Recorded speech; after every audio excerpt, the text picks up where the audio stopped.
রব্বিয়াল আলা রব্বিয়াল আযীম। সালাত কায়েম করো, সালাত কায়েম করো, হবে সম্মানী তুমি, হবে জান্নাতি তুমি। কথা বলেন ঠিক কিনা? এই সালাত এমন একটা বিষয়, যে ব্যক্তি সালাত কায়েম করে আল্লাহ তাআলা তার সম্মান বৃদ্ধি করে দেয়, তার গুনাহ মাফ করে দেয়। এই সালাতের মাধ্যমে আল্লাহ তাআলা বলে, বান্দা তুমি যখন সালাত পড়বে, সালাতের জন্য আসবে, নামাজের মধ্যে তুমি যখন ঢুকে যাবে, তোমার মনটাকে নামাজের ভিতরে দিয়ে দেবে, তোমার মনোযোগ নামাজের ভিতরে চলে আসবে, তখন আমি আল্লাহ তাআলা সরাসরি তোমাকে দিদার দিতেছি। পড়ে সুবহানাল্লাহ।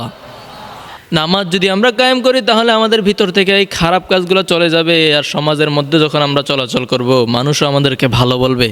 আল্লাহ তাআলা কোরআনের মধ্যে বলেন, ইন্নাস সালাতা তানহা আনিল ফাহশাই ওয়াল মুনকার। নিশ্চয় সালাত মানুষকে খারাপ কাজ থেকে, ফালতু কাজ থেকে বিরত রাখে। তার মানে বুঝতে পারলাম, যদি আমরা নামাজ পড়ি, আমরা সালাত কায়েম করি, আমাদের কাছ থেকে, আমাদের ভিতরে যত খারাপ কাজ রয়েছে, যত খারাপ কাজের উদ্দেশ্য রয়েছে, সবগুলো আল্লাহ তাআলা কী করবেন? ধ্বংস করে দিবেন। আমাদের জন্য এটা একটা প্লাস পয়েন্ট।